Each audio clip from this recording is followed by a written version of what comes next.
ROUSH CleanTech does powertrain engineering for a host of OEMs, and one of their key areas of focus is making Class 4 through 7 vehicles able to run on propane or natural gas, with potentially significant savings of up to $4,000 to $10,000 annually per vehicle, all while burning 90% cleaner than the EPA standard.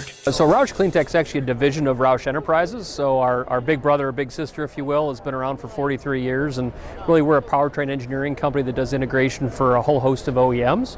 And so what we've done at ROUSH CleanTech is harness that product development capability and make stuff run on propane or make stuff run on natural gas. So again, it's leveraging that technical capability to integrate a product in and then sell it, service, and support it over the life of that vehicle for the fleets that we support today.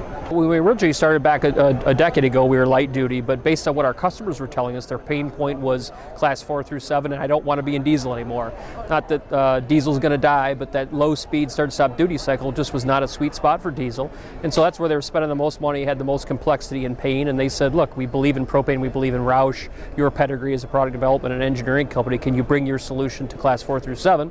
And we've seen huge success over the last 5 or 6 years focused on that market. The big advantages our fleet are seeing and why they're making that transition away from diesel to propane: complexity and cost of operation. So ultimately we're going to cost a little bit more at acquisition, but when you look at total cost of ownership, significant savings. Obviously it'll vary, depend on size of the unit, how many miles you run, how long you keep that asset, but traditionally you're saving anywhere between $4,000 and $10,000 per year depending on how much idle time, how many miles. So when you start to add that up over 5, 6, 7, 8, 9, 10 years of life of that asset, it's a huge payback. So obviously that's the cost side of it, but there's also an emissions benefit to it, which we'll talk a little bit more about.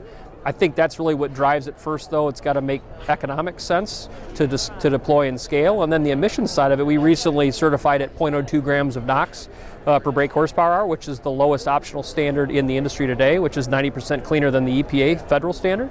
And so that is beyond just the economic piece, the environmental piece really nests nicely together. So it's a no compromise. So you look at an asset like this truck behind me, and I'm giving it comparable horsepower, comparable torque, comparable range to diesel, lower fuel price, lower maintenance, lower emissions profile. Domestic fuel sounds pretty good, doesn't it?